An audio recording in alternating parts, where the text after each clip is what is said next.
Whew, man. I know it seems from your perspective that all these just kind of happen instantly, but this is actually like the fourth take of this thing for technical difficulties and interruptions and stuff like that. Let's hope this one is the one. Um, so binary subtraction. What do we want to do with that? Well, first let's take a look at decimal subtraction. So if we have something like 17 minus 9, we want to do something like this. We go in a column by column basis, right? So we're going to take 7 minus 9, and we know that 7 is less than 9, so we can't subtract a quantity of 9 from 7.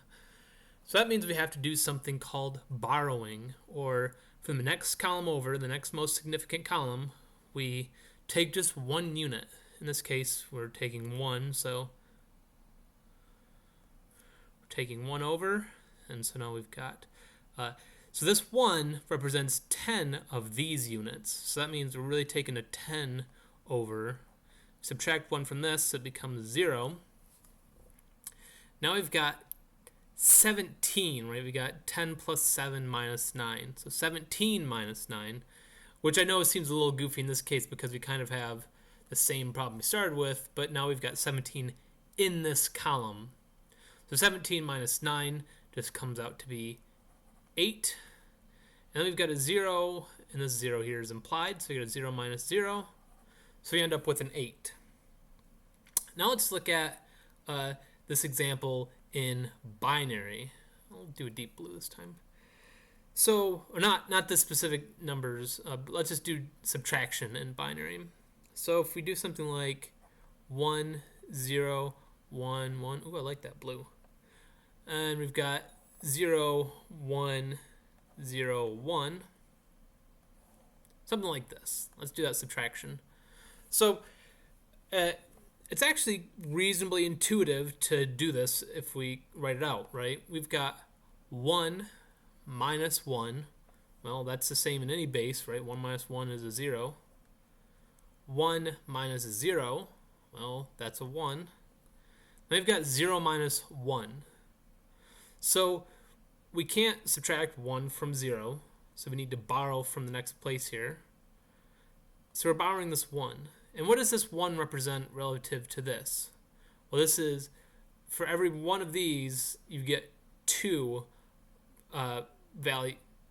units here, I guess we could say, or 1, 0.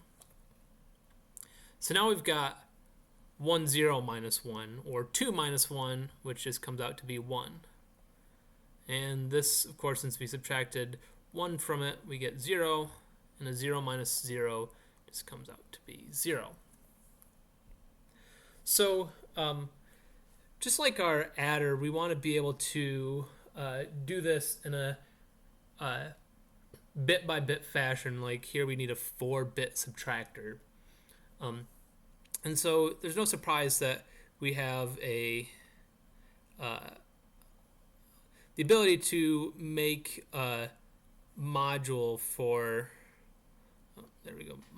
something like this, and it's just a 1-bit full subtractor. And so we got our minus here. This is kind of a symbol that you might see here for subtractor and adder, and really any mathematical operation you might see a symbol like this. So let's label some things here. We're gonna have a x, and actually I'm gonna say I. So it means this is the ith bit, right? This is bit I that we're dealing with. And we've got y, so we're doing x minus y. But we also have the ability, like in the case of this bit, something 1 minus 0, but something borrowed this 1. So there's also a borrow that is subtracting off of this x. We're subtracting y from x, and we're also subtracting a borrow. And we also have the ability to say, hey, we want to borrow from something else. So that means we can do a bi plus 1. And of course here we're going to have our difference I. So we could chain multiples of these together to make a 4-bit adder, 8-bit adder, 16, whatever. Let's look at what the truth table is going to look like this. Kind of try and do it intuitively. So we're going to have bi x. You know what? Yeah, let's keep it this way. Bi xi yi. And our outputs are going to be bi plus 1 and di. Now let's go through all our values here.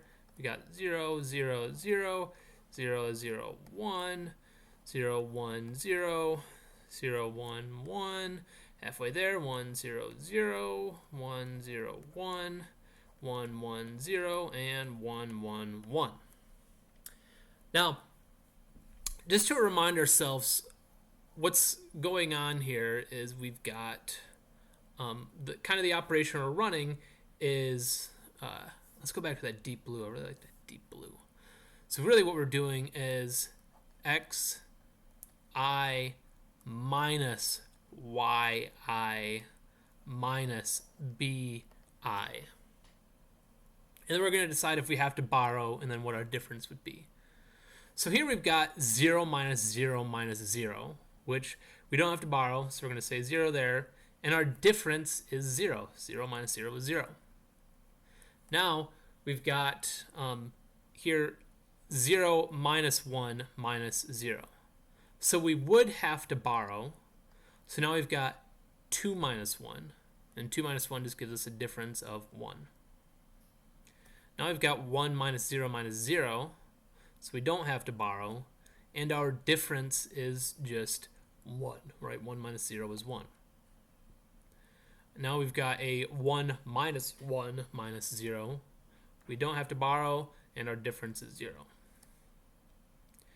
Now we've got a 0 minus 0 minus 1, which is the same as 0 minus 1 minus 0.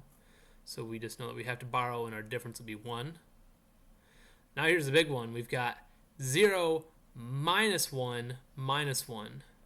So we do have to borrow, right? We do have to borrow, but we're subtracting 2 from 2. So our difference will be 0. Now I've got a 1 minus 0 minus 1. So that's just all zeros. And finally, we've got a 1 minus 1 minus 1. So we would have to borrow, and so that way we would actually have 3 minus 2, and so 3 minus 2 is a 1. So this is the truth table, and we could go through the same methods that we used to make the adder to make our full subtractor. But it turns out this right here, I mean, it's not super common, because a lot of modern systems have the ability to deal with negative numbers, and it's actually much more easy to have an adder add a negative number than have extra hard for subtraction. So that's kind of a common thing that can happen. Not saying that this isn't completely unimportant, but there's less of an emphasis on it in this class.